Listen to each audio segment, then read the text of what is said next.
दोस्तों, किसी ने सच ही कहा है कि विश्वास से भरी एक पत्नी यमराज से भी अपने पति को छीन कर लेकर आ सकती है, लेकिन अविश्वास और धोखे से भरी एक पत्नी अपने पति को मौत के घाट भी उतार सकती है। पत्नी जब अपने जिद पर आ जाती है और अगर वो जिद पॉजिटिव है तो वो पति के लिए बहुत कुछ कर जाती है, लेकिन अगर वहीं पर वो अपनी पति से नफरत करने लग जाए और पति से दूर जाने की कोशिश करने लग जाए तो वो कितनी घिनौना से घिनौना काम कर सकती है, ये हम कह नहीं सकते। नाजायज़ रिश्तों से भरे उत्प्रोत एहसास की कहानी में ऐसी ऐसी चीज़ें सामने आएंगी तो आपके रोंगटे खड़े हो जाएंगे कि आखिर अपने स्वार्थ के लिए कोई इंसान इतना कैसे गिर सकता है, लेकिन ये हकीकत है। तो दोस्तों, क्या है पूरी कहानी हम जानेंगे आज पूरे विस्तार से, लेकिन उससे पहले नमस्कार दोस्तों, मैं एडवोकेट आरडी आपका चैनल पर स्वागत करती हूँ और उम्मीद करती हूँ कि आप सब लोग स्वस्थ होंगे, सुरक्षित होंगे। दोस्तों, अगर आप अपने इस परिवार में नए हैं या अभी तक आपने चैनल को सब्सक्राइब नहीं किया है तो सबसे पहले आप चैनल को सब्सक्राइब कर लीजिए और इसके साथ ही बेल आइकन प्रेस करना ना भूलें फर्दर नोटिफिकेशन के लिए। और इसके साथ ही कहानी में लास्ट तक बने रहें और कहानी के बारे में आपकी क्या राय है वो भी कमेंट करके ज़रूर बताएं। तो चलिए दोस्तों, आपका समय नहीं लेते हैं और हाँ, आपके जो भी कमेंट्स हैं उनका जवाब मैं वीडियो के लास्ट में ज़रूर दूँगी। तो आप चलिए कहानी शुरू करते हैं। दोपहर के 2 बजे का समय था। इस समय अधिकांशतः घरेलू महिलाएं आराम करती हैं। ग्वालियर के पुराने हाईकोर्ट इलाके में स्थित शांति मोहन विला की तीसरी मंजिल पर रहने वाली मीनाक्षी माहेश्वरी काम निपटाने के बाद आराम करने जा रही थी कि तभी किसी ने उसके फ्लैट की कॉलबेल बजाई। घंटी की आवाज़ सुनकर वह सोचने लगी कि पता नहीं इस समय कौन आ गया है। बेड से उठकर जब उन्होंने दरवाज़ा खोला तो सामने घबराई हालत में खड़ी अपनी सहेली प्रीति को देखकर वह चौंक गई। उसने प्रीति से पूछा, क्या हुआ, इतनी घबराई क्यों हो? इनका एक्सीडेंट हो गया है और काफ़ी चोटें भी आई हैं, प्रीति ने घबराते हुए कहा। ये तो क्या कह रही है, और भाई साहब कहाँ हैं? एक्सीडेंट कैसे हुआ?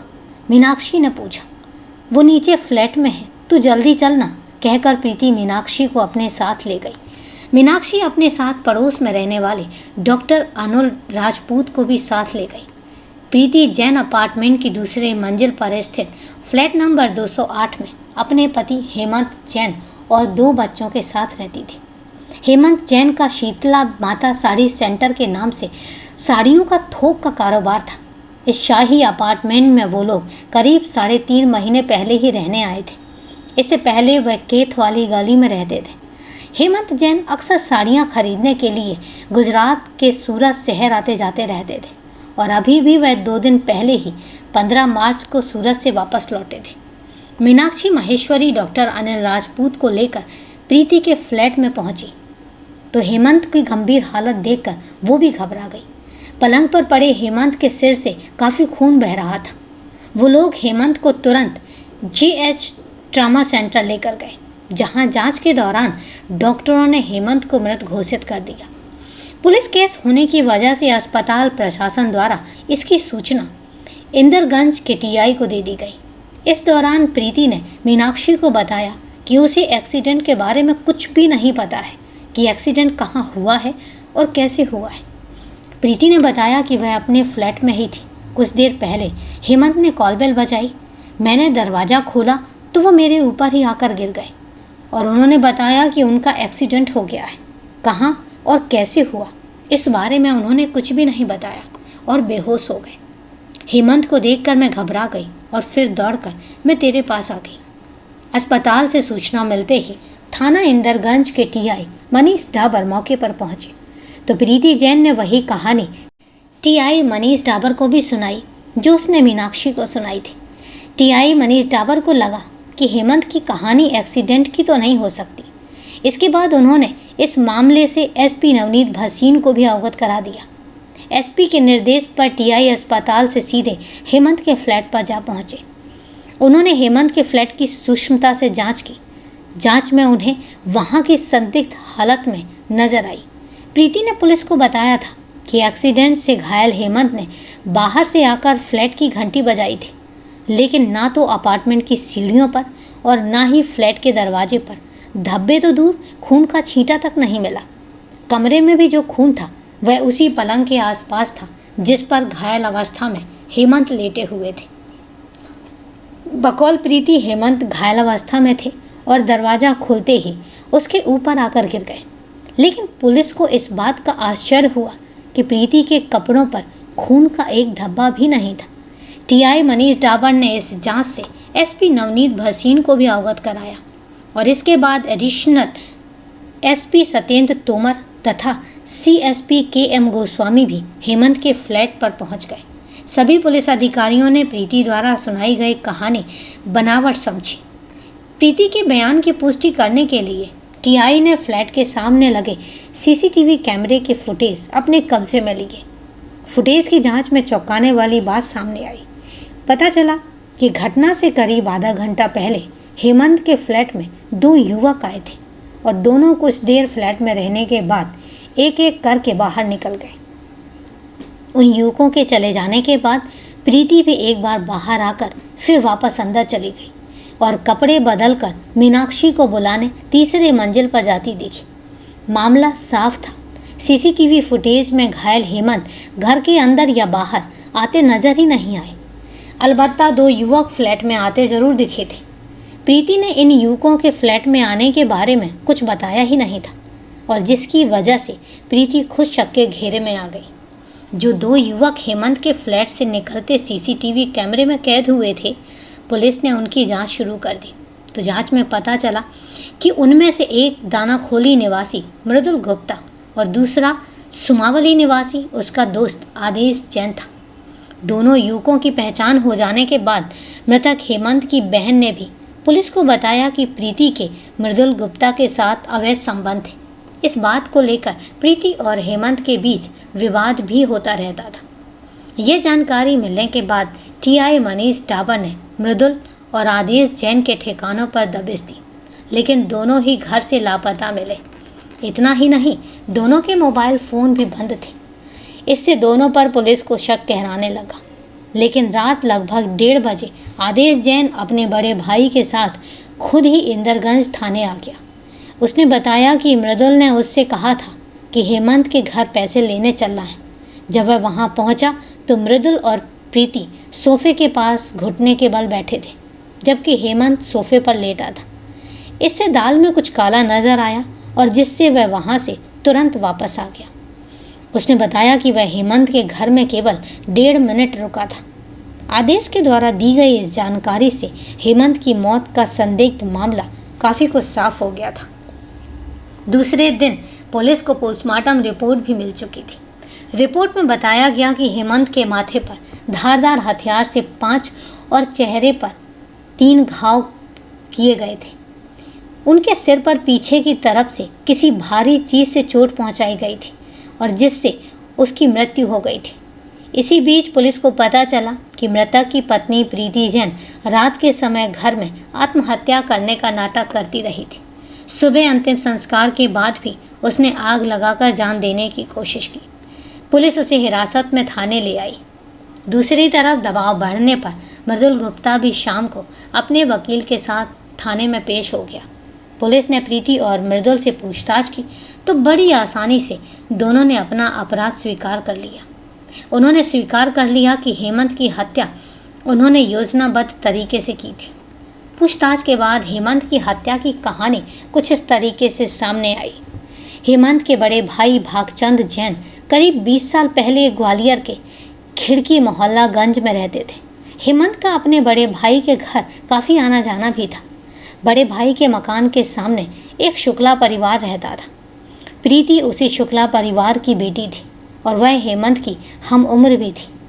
बड़े भाई और शुक्ला परिवार में काफ़ी नज़दीकियाँ थीं, जिसके चलते हेमंत का भी प्रीति के घर आना जाना हो जाने से दोनों में प्यार हो गया। यह बात करीब 18 साल पहले की है। हेमंत और प्रीति के बीच बात यहाँ तक बढ़ी कि दोनों ने शादी करने का फैसला कर लिया, लेकिन प्रीति के घर वाले इसके लिए राजी नहीं थे। तब दोनों ने घर वालों की मर्जी के खिलाफ प्रेम विवाह कर लिया। इससे शुक्ला परिवार ने बड़ी बेइज्जती महसूस की और वह अपना मोहल्लागंज का मकान बेचकर कहीं और रहने चले गए, जबकि प्रीति पति के साथ कैथ वाली गली में और फिर बाद में धानाओली के उसी मकान में आकर रहने लगी जिसकी पहली मंजिल पर मृदुल गुप्ता अकेला रहता था। यहीं पर मृदुल का प्रीति के पति हेमंत से मुलाकात और दोस्ती भी हुई थी। हेमंत ने साड़ी का थोक कारोबार शुरू कर दिया था जिसमें कुछ दिन तक प्रीति का भाई भी सहयोगी रहा और बाद में वह कानपुर चला गया।